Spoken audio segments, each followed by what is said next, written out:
background and backdrop, no better person than an industry player itself to come and throw some insights. And it would be great, James, if you could come in here and give us an overview, specifically vis-a-vis your company, which is focusing on alternative battery manufacturing technology. Where do you see a shift from a sustainable energy perspective? And more importantly, how do you think it would impact India? Over to you, James.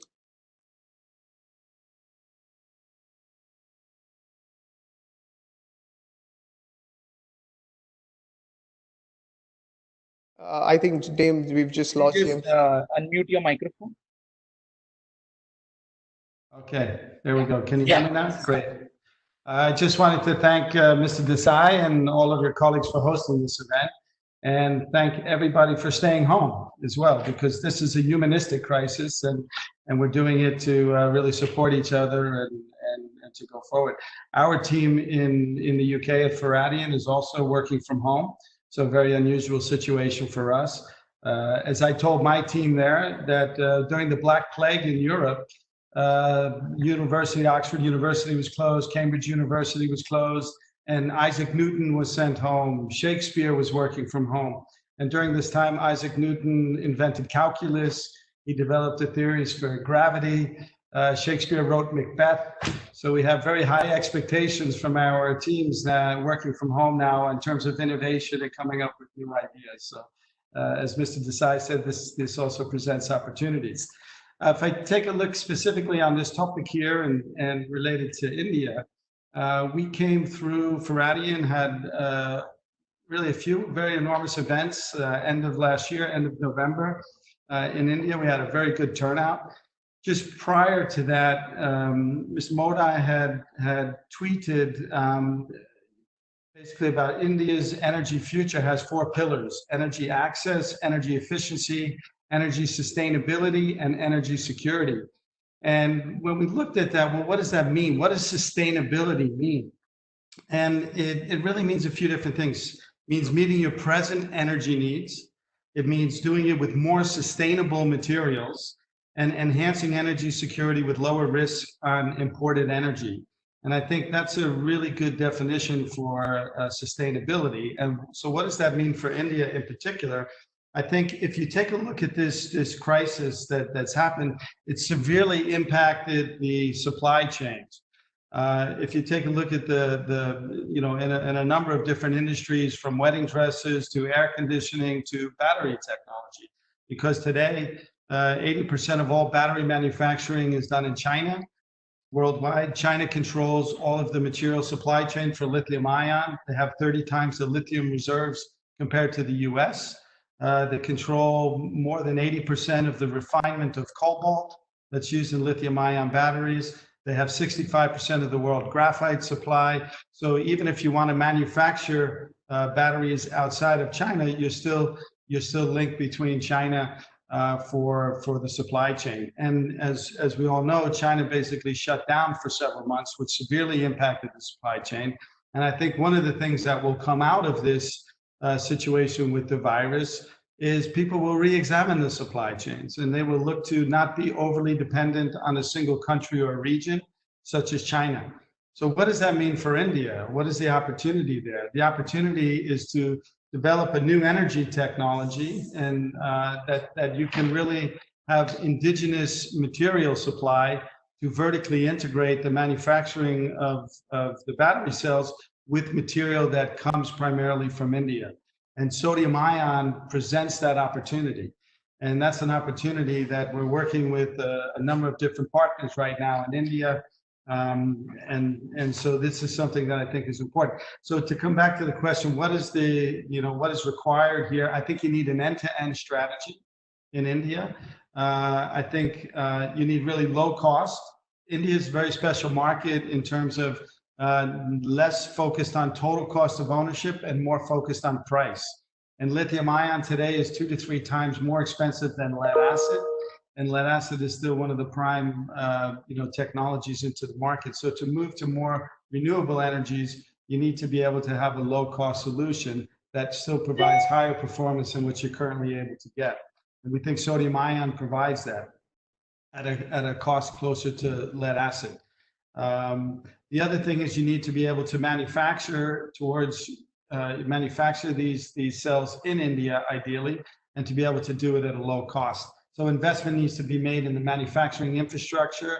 Tata Chemicals is building a battery manufacturing infrastructure in India now.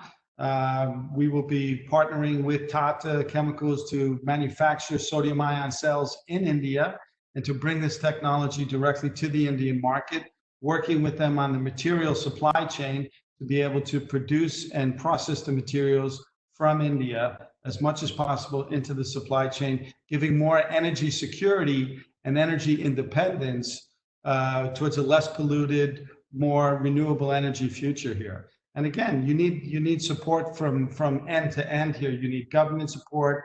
Companies need to collaborate together to bring new technologies to the market, and you need to have the right incentives in place to do this. So that's basically would be my opening comments on that point. Thank you, James. I think that was excellent. I think the key touch point which you mentioned as well is that in these times it is also an opportunity, and when we look at India, which is also heavily reliant on imports from other countries, what else can we do differently, right? And how can we propel and propagate our indigenous industry, specifically in the e-mobility space? I think with this backdrop, no better time than to actually discuss the current ecosystem in India, specifically from a regulatory and legal perspective, especially, and what is the intent of the government of India, on this vertical. And for this, probably I can have Harshil, our regulatory expert, throw in some light on the same.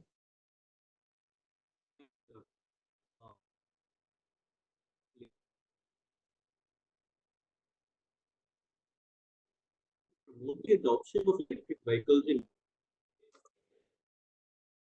appreciate charging and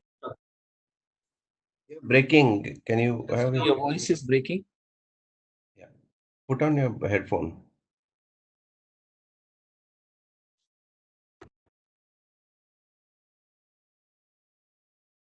Is it better? Yeah. Can you just Much better. So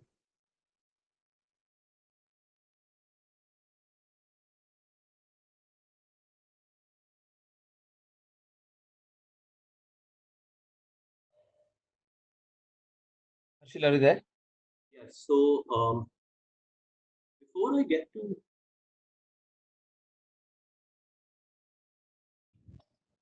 We can't hear you.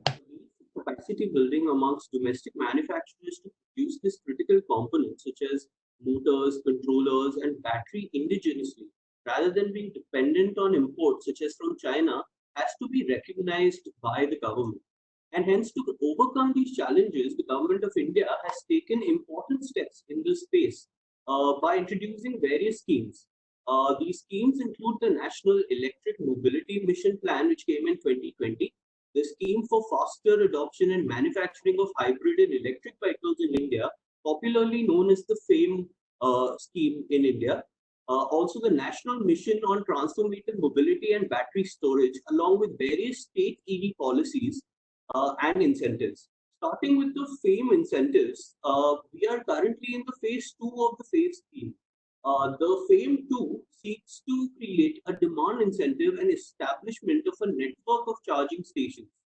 Now, the phase 2 focuses on supporting electrification of public and shared transportation, wherein it has given an outlay of rupees 100 billion for a period of 3 years till 2022 under the FAME scheme. And the center has sanctioned 85.96 billion crores for direct incentive creation, wherein the adoption of electric vehicles will be directly promoted. An additional 10 billion rupees have been earmarked for setting up the charging stations for electric vehicles in India. The eligibility criteria for to claim an incentive under the FAME scheme is that 3-wheeler and 4-wheeler electric vehicles, along with e-buses are applicable to claim this incentive if they are specifically used for public transportation or those which are registered for commercial use. However, this incentive is also extended for two-wheeler electric vehicles if they are utilized for private use. Now, all of these vehicles who wish to claim this incentive need to be registered under the Central Motor Vehicles Act for availing these benefits, and must be registered with the Department of Heavy Industry under the National Automotive Board. Now, the demand incentive shall be available for buyers in the form of an upfront reduction in the price, which will be further reimbursed by the original equipment manufacturer as claimed from the government. The OEM will have to submit the reimbursement claim of demand no later than 120 days of the sale of this vehicle from the dealer's end. And the billing mechanism prescribed for sale of these vehicles needs to be followed by each OEM and its dealers. This billing mechanism takes cognizance of the fact that these incentives should not in any way affect the tax applicable, and hence only after calculating the on-road tax applicable will these deductions in the form of a direct demand incentive will be claimed. Various other enabling provisions have also been put in to give a significant impetus to the e-mobility industry, such as in the Electricity Act. Now, within the Electricity Act, setting up of charging stations for the purposes of charging an electric vehicle would not require a separate license under the Electricity Act. Further, the government has introduced a specific amendment under the Urban and Regional Development Plans formulation and implementation of guidelines and model building bylaws. Now, what it does is to increase the electricity load which will be required within buildings for setting up charging infrastructure within residential premises has also been introduced. So, thereby extending the current ecosystem whereby the electric charging stations will be available for consumers.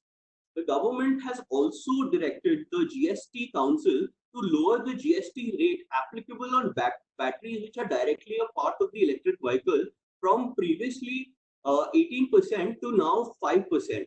And therefore, today, batteries which are sold as an integral part of the electric vehicle are taxable by 5% GST. Further, to make these vehicles affordable to consumers, specifically in the context of India, a new section has been introduced within the Income Tax Act under Section 80EEB, wherein a direct deduction is allowed on interest paid on the loan for purchasing an electric vehicle from the assessment year 2020 to 2021. The eligibility criteria for being claiming this deduction is only available to an individual, and hence this deduction is not available to any other taxpayer such as an HUF, a partnership firm, a company, or any other kind of taxpayer. The total deduction amount on these payment of interest on vehicle loans is up to rupees 1,50,000. Now, however, this is limited by certain conditions, such as the loan must be taken from a financial institution or an NBFC, and the loan must be sanctioned during the period from 1st April 2019 till 31st March 2023. These are some of the key initiatives and incentives that have been provided by the government to promote the current ecosystem of e-mobility. Over to you, Huzefa. No, thank you so much, Harshil. And I think we already have a few questions, from our participants, from Ankit and Priyanka. Actually, both these questions will, as we move forward, we will be touch basing it specifically the entire infrastructure problem and how we can actually overcome it. And specifically, the importance of that is from a state-to-state perspective. And I think Ankit also has a question in terms of autonomous cars. One is the technology and one is the law. So, specifically from a law side, Ankit, the Motor Vehicles Act, which actually regulates the vehicles in India, requires a physical person, but there is a proposed bill which is actually there in the likes where they're going to allow testing of autonomous cars.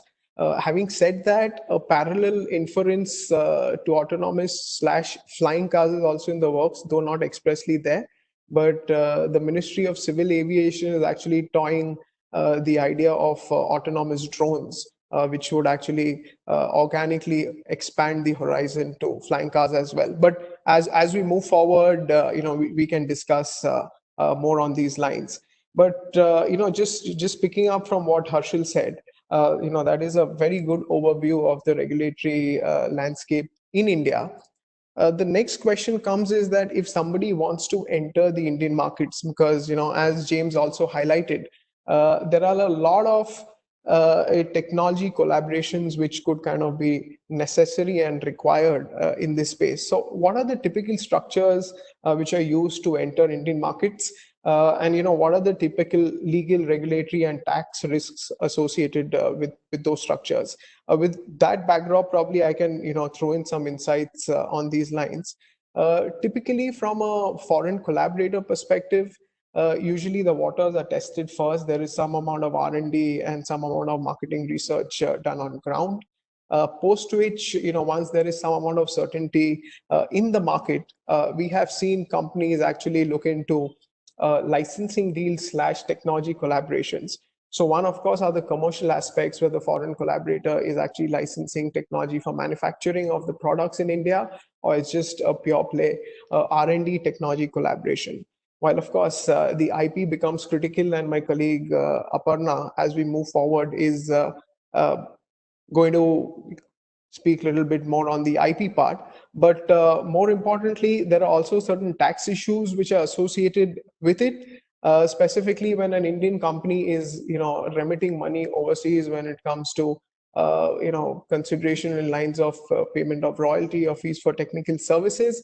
There have been certain recent tax updates which have happened this month in India, whereby the rate in terms of withholding taxes on payments which are made for royalty payments for licensing of technology, there would be a 10% withholding. But having said that, if there are any sort of technical services which are given by the foreign collaborator to the Indian counterpart, the rate of withholding has got reduced from 10%. It is now 2%. This is a new update which has come in.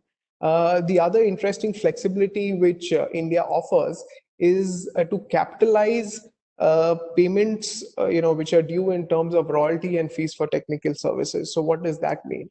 So today, if there's a foreign collaborator who's actually licensed some amount of IP to an Indian counterpart, and the Indian counterpart is not in a position to actually pay that money, those dues can be actually capitalized into equity into that Indian company.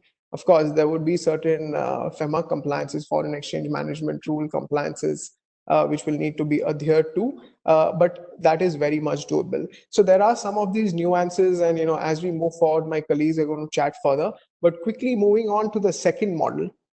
The second model is again quite popular, which is nothing but a reseller and distributor arrangement. This is more applicable when it comes to complete battery packs or physical infrastructures, which are actually exported to India, and they are sold as either SKDs or the entire product. Now, most of these terms would be contractual in terms of exclusivity, territorial rights, monetary considerations. But there are two unique issues which you need to realize from an India perspective. When goods are exported to an Indian company, the law actually provides that the money for those goods need to be paid within a certain period of time. That is, the Indian company needs to realize those payments within a certain period of time. The law provides 6 months, but it can seek, the relevant banks can actually grant an extension, for 1 year to 3 years. Having said that, there is also a tax issue which you should be mindful of. Typically, when such payments are being made, when the Indian party is making payments to the foreign party, typically there is no withholding tax in a reseller distribution model in terms of tangible goods, provided there are two broad premises which are upheld. That is, the foreign company does not have a permanent establishment in India, which is akin to a physical place of business from a tax perspective. And the nature of payments which the foreign company is getting is not akin to royalty payments, because as I discussed earlier, if it's royalty payments, then there is a certain withholding which applies. So those were, the quick two arrangements where there is no physical presence set up by the foreign collaborator. And of course, then comes the third one, which is where the foreign company is actually dropping down a subsidiary in India or is entering into a joint venture in India. In a joint venture, of course, the shareholder rights get critical, but specifically from a IP perspective, there are two things which are very important. One is the technology which is developed in India. Who owns it? Is it partly owned, solely owned? If there's pre-existing, those nuances need to be carefully thought through. And second, of course, that for some reason, if the joint venture is not doing well, how do you kind of exploit the IP post that? Who buys the IP? Who retains the IP? To what territories are these IP rights limited or extended to? I think with this background, since intellectual property forms a critical part and piece of these models, no better time than have my IP expert Aparna to give an insight, specifically from a cross-border perspective, what would be the common ways to ring fence and protect the IP. Right, thanks, Huzefa. So I think what's very relevant to, especially in cases where, for instance, the IP and innovation is happening in India, right? So in such cases, it's very important to remember certain points. So to ensure that, your IP is properly protected in India and outside India. I'll touch upon mainly on patents and copyright here. Coming to the point under patents, right? Now, what is really important and who is filing the patent application for protection in India and outside of India. Now, there is a provision in the Indian Patents Act which provides that an Indian resident can only should first file a patent application in India, and only after an application is filed in India, only after that an application for the same invention can be filed abroad, outside of India. There is an exception, obviously, if you go specifically to the patent office, Indian Patent Office, and seek permission to do this. One way to ensure, therefore, now what happens, how do we advise clients in a situation where a client wants to first file an application outside of India? What needs to be ensured is that there is a proper IP assignment agreement with the patent assignment of the patent invention from the innovator, who is an Indian resident, to the foreign entity. Once this is done, there's an assignment already in place. After that, the foreign entity can go and file outside of India also. So that's one issue that we see regularly. Another point is, what's very important to understand is that software plays a very important role in this industry. In India, software itself, software per se, is not protected under the Patents Act. But when software is combined with certain hardware, in that case, the combination of software plus hardware can be protected in India as a patent. I'll give you just an example so that everyone understands what I mean by software plus hardware. In case, for instance, a component in an electronic vehicle, right, which is a hardware component, but is reliant on a software for its functioning. In that case, this combination of the software plus hardware may be patentable under the Indian Patents Act. Moving on to the copyright aspects. Now, when I said that software per se is not patentable in India, but there is obviously some protection that's granted to software in India, and this protection is under the Copyright Act. So under the Copyright Act, software is protected as computer programs, and it's considered a literary work.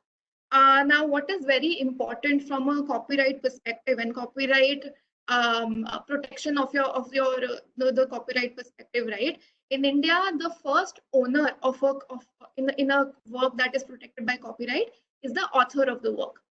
So there are certain exceptions to this, and one of the exceptions is in the case of an employer-employee relationship.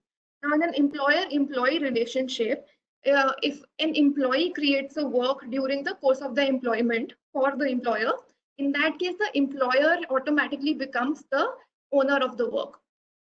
But this is not true in cases where, say, a consultant or an independent contractor is creating the work. And this is something we see very, very regularly in this industry and generally in the IT industry, as to a lot of times there's no proper assignment agreement from the creator of the work to the entity to who's now who wants to be the owner. So say the company who wants to own the software, right?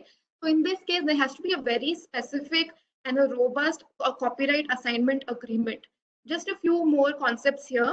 Under the Copyright Act, the Copyright Act provides for specific nuances in case of an assignment that need to be present. And I think this is very, very important from the assignment perspective for any entity to protect the innovation.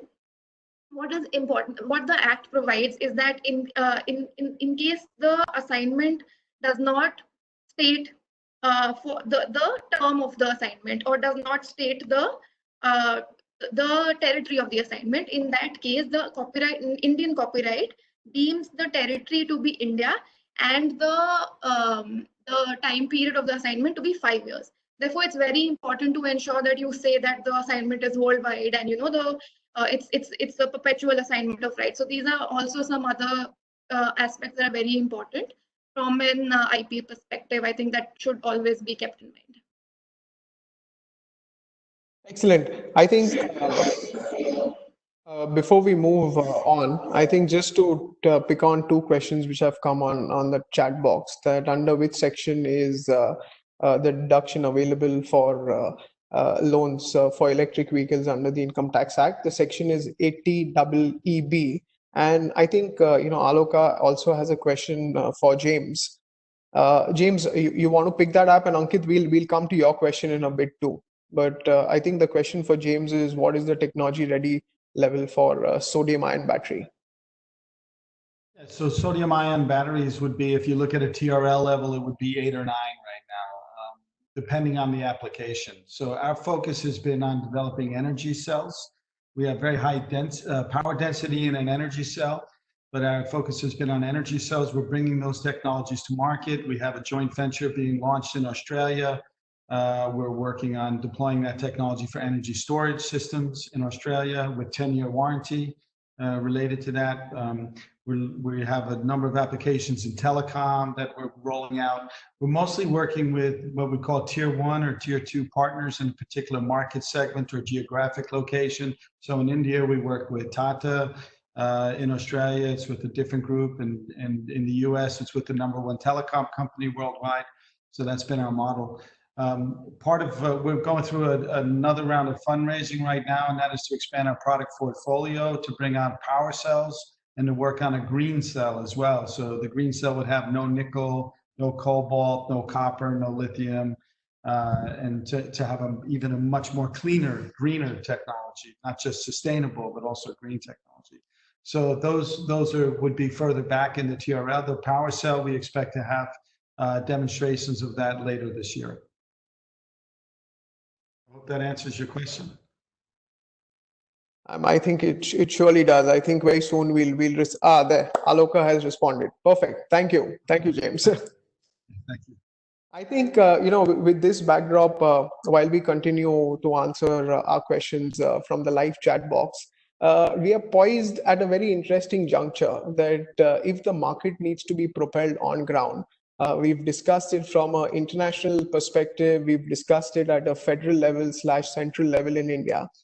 But what is underlying is that this is also, somewhat as a state subject in India. And what we have seen is that independent states have independent state policies and frameworks to propel the growth of this vertical.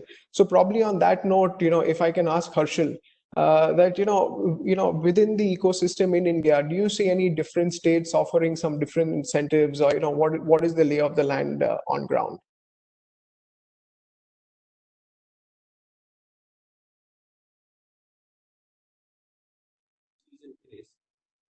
And they have set out separate incentives for promotion of the e-mobility space and setting up charging stations.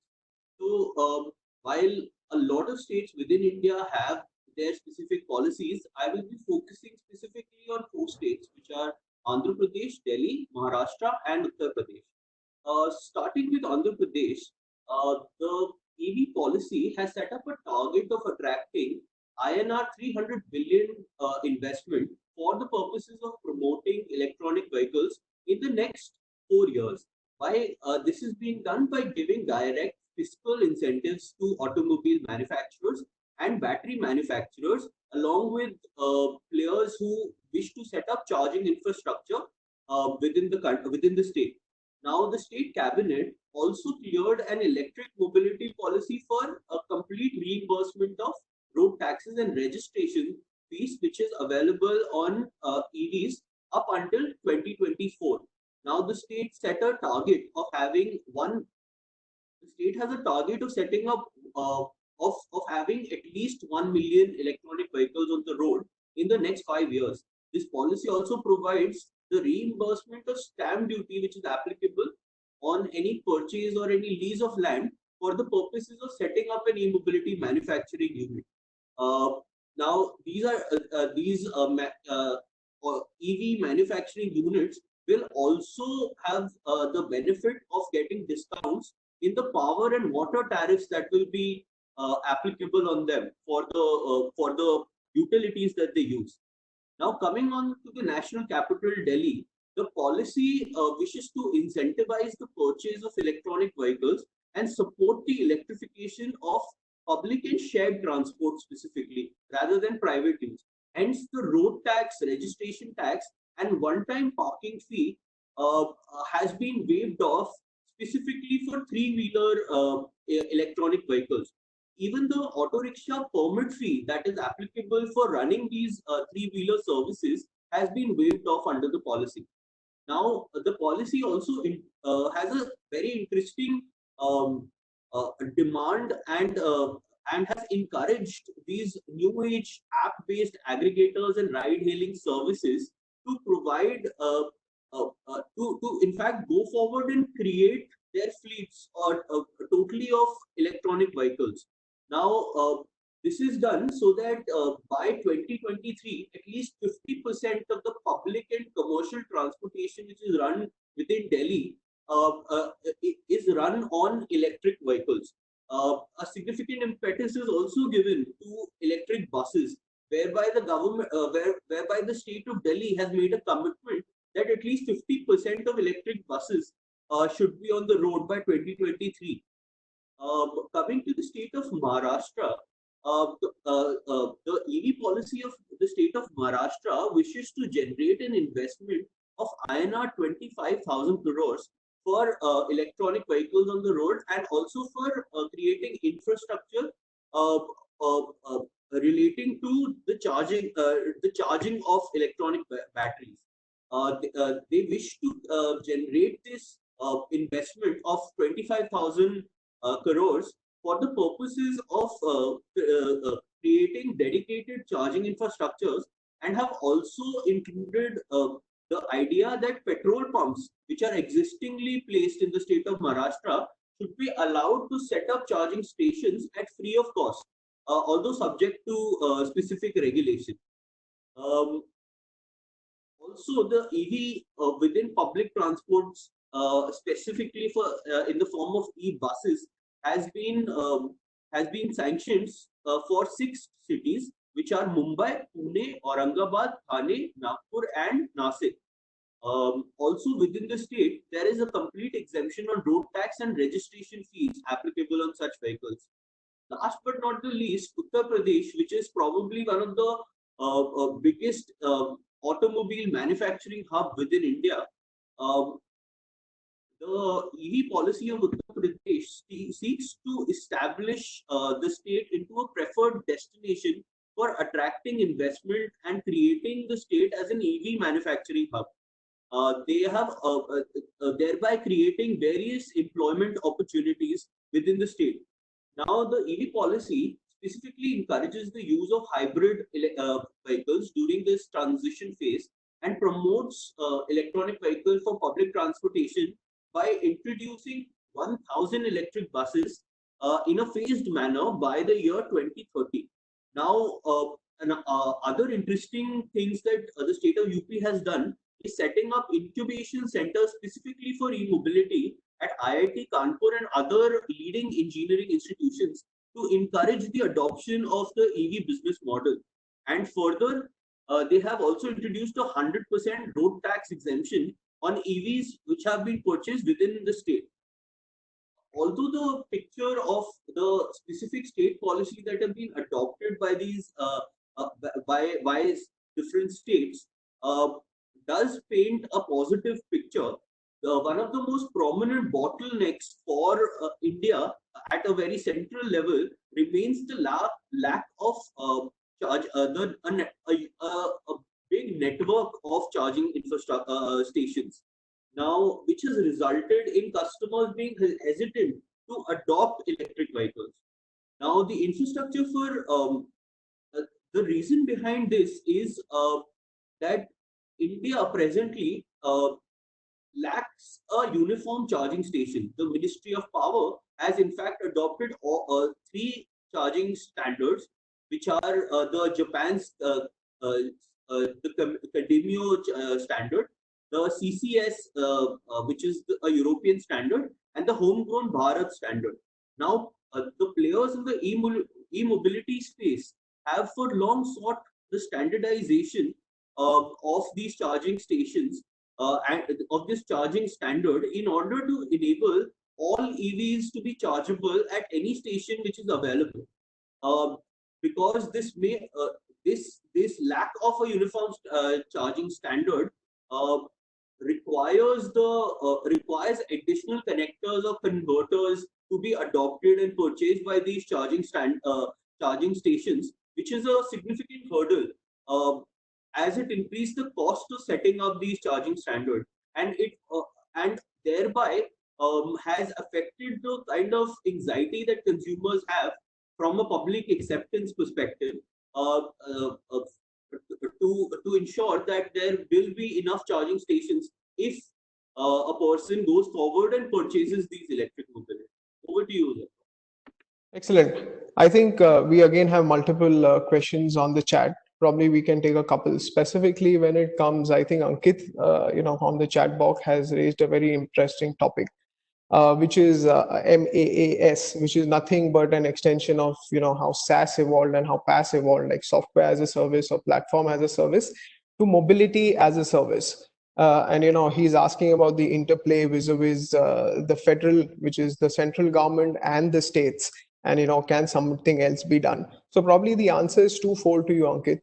I understand it is an overlap subject, but you need to understand when mobility as a service is offered, the operations of a vehicle can be within a state which can travel outside the state. So yes, there is a central act which is actually governing the overall vehicles, but it is also a state subject, because when it comes for commercial purposes or public purposes, STUs, which are nothing but state transport undertakings, have given licenses to operate in these situations. In fact, some states also have introduced the concept of state transport authorities, which actually give permits on a periodic basis. So I understand where you're coming from, but unfortunately, it will be difficult to uniform regulations on this space, and there will be a bifurcation between the center and the state. And just concluding on your related question, how do you actually register subsidiaries for a fleet service? The registration from a FAME subsidiary perspective is not so much in terms of how you do it, but it is actually which E3-wheelers are you taking, and that will actually determine your subsidy. So whether you register it or not in a particular manner would not matter so much. And on this related note, Prabhat has also asked a question that what are the subsidies which are available to a EV in a cargo space, especially to the 3-wheeler segment in India. Yes, there is a subsidy which is available to the 3-wheeler segment in India, provided two categories are fulfilled. One, it is used for public purposes, or second, it is used for commercial purposes. Typical private use for 3-wheelers, the subsidies are not available. There are some do's and don'ts, which is capping the maximum value of the vehicle, and the subsidy would depend on the weight of the battery. Typically, it is 10,000 per 1 kilo, per kilo, 1 kg kilowatt. So these are the few broad criterias. I think there are a couple of other questions, but we can take it as we move forward. Just tying up the strings from where Harshil left, I think he has given an on-ground realistic perspective for us. specifically from a state perspective. On this note, it may actually be interesting to get an international perspective. And who better than James to come in and throw some light? James, basis the overall international industry moving forward, what do you think are the initiatives which have been taken globally, by companies or by international governments to promote this space? Your inputs would be highly appreciated.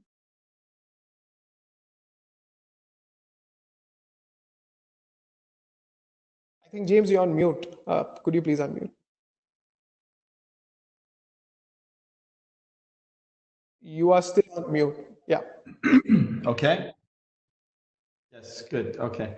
So in terms of the international perspective, what are companies doing? I think it really varies depending on which market segments you're in, whether it's in energy storage or telecom and so forth. If I take a look at India in particular regarding the automotive sector, I think it's in or the mobility sector. The market there is quite different than it is in the US or Europe or other locations. The majority of the vehicles are really 2-, 3-wheelers and e-rickshaws.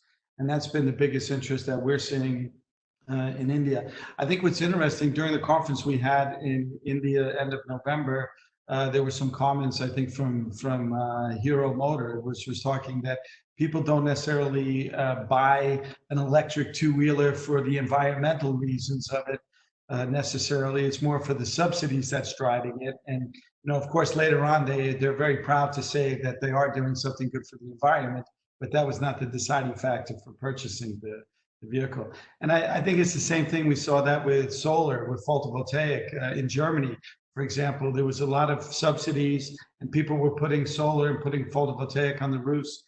They weren't necessarily putting in battery storage for it, but they were doing it for the subsidies, not necessarily for the power, for the energy. And so I think what's important is that the motivations are more linked together in that perspective.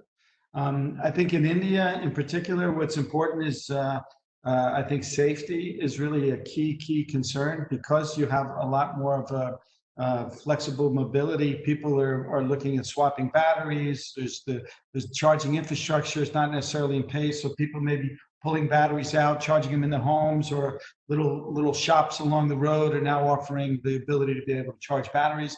There's a lot of risk and danger to mistreatment and misuse of batteries through charging. And that's one of the things that we've inherently built into our technologies, a much more safer technology for that. We have the ability to ship our products at 0 volts, so they can be installed and then powered up later on. And so they're very resistant to mistreatment. From a safety perspective, we have a very high flash point, high boiling point electrolyte chemistry, which is because we use a hard carbon anode. This is very technical, but that chemistry cannot be used with lithium ion because they use a graphite. So we have some inherent architectural things built into our cells for safety.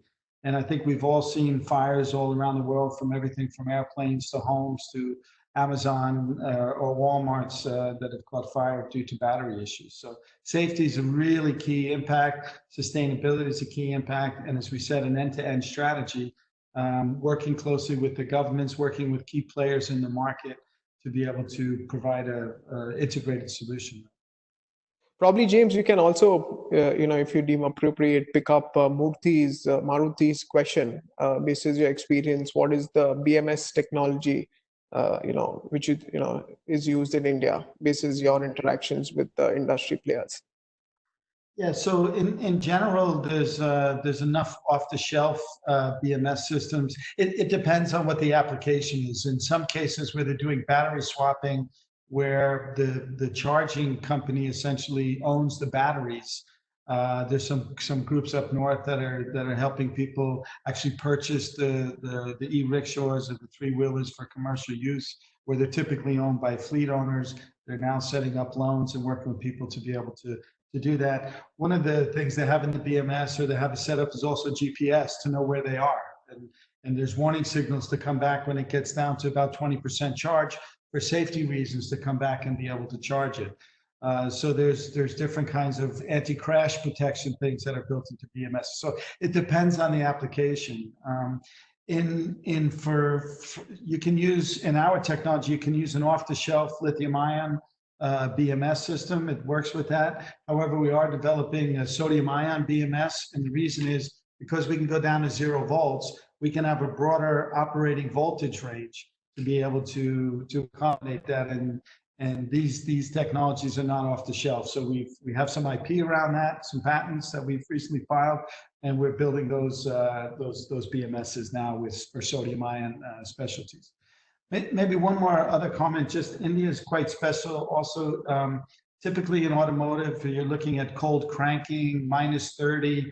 The market in India is quite different to that. It's maybe 0 or -10 or something. So I think the requirements and the specifications should really be focused on the markets. On the other hand, you have some extremely high temperatures in India, and this is things that we see in telecom applications or cable, where batteries are really exposed out to the environment. So safety is really important. Really broad operating temperature ranges are very important as well. And some of those government subsidies should be based around some of those safety aspects as well, and operational aspects, not just based on weight necessarily or dollars per kilowatt hour. Thank you so much. I think very quickly, considering the paucity of time, we can actually take these questions. I think one is for Aparna. I know, Aparna, you've very diligently put it on the chat box too, but it may be good if you could respond to Chirag in terms of what factors should be kept in mind while entering into a patent assignment agreement. Sure. So, like I had mentioned, the Copyright Act does provide certain things that definitely need to be there in an assignment agreement. There's no such language in the Patents Act in India. But just to be on the safer side and to ensure that, your assignment is as robust as possible, we would still recommend that, you do include points like the assignment is a worldwide territory and, it's perpetual. One thing that is very important is that you specifically identify what is the invention. And in fact, this is one of the requirements that the patent office looks at once you file once the patent is granted, and after that there's an assignment happening of the patent itself. You need to specifically mention the application number or the patent number that is being assigned. So these are some of the things that you should be careful about when you're assigning a patent. And just to add to what Aparna is saying for all our participants, unlike say a Copyright Act or a Trademark Act or designs, semiconductors, even when any sort of rights are being created in a registered patent, those need to be recorded with the patent registry. So even licenses of Indian patents need to be notified and registered with the patent registry. I think the other questions are a couple of questions by Arun and Anura are more or less dependent upon the situation on ground and COVID and how it's going to impact the industry. It's difficult to kind of put a figure on that or to kind of put a number on that. But I think what James actually said initially made a lot of sense, right? That these times are nothing but an opportunity where in this particular case where we actually see the supply chain is kind of hit. So what can we do to kind of innovate and lower the cost, which actually contributes to the entire space? The other thing which can actually happen, which can actually propel the growth, which is also one of the questions, is the OEMs kind of pushing for more registrations under the FAME policy, and the government under FAME 2, which is the delegated legislation is to the Department of Heavy Vehicles, who actually grant the subsidies. They actually expediting the grant of subsidies. And I think the last question which we can take is, is there a certain local sourcing requirement which is there under FAME 2? Is it very restrictive and is it counterintuitive? Yes, that seems to be the cry from the industry that there should be some relaxation which is required on those lines, which can, I think, propel the growth. A lot of industry voices on that, but so far so good. Let's just wait and watch in terms of the government liberalizing the same. I think with that note, it's 1 hour for our session, and we always maintain the time clock. I think we've answered most of your questions. We'll again go through the chat. If anything is not answered, we will come back to you. We will write to you. But on that note, let me thank our speakers today, starting from James. James, thank you. It was wonderful listening to you. Though James is based out of the United Kingdom, he's in Germany right now, and he was kind enough to spend his valuable time with us. So thank you, James, for joining in. Thank you. And also thank you to Aparna, who's in-house IP expert. And lastly, Harshil, who works on the e-mobility team on the regulatory front. With that note, thank you all. In fact, Huzefa, thank you so much for having a very interesting and interactive discussion this afternoon. Our next session will be held later today, that is at 6 p.m. India time, on legal issues that will shape robotics. This will be followed by IP issues in digital media at 9 p.m. India time. Our participants can register either on our website or through LinkedIn. Thank you once again for joining us. You may now disconnect your lines.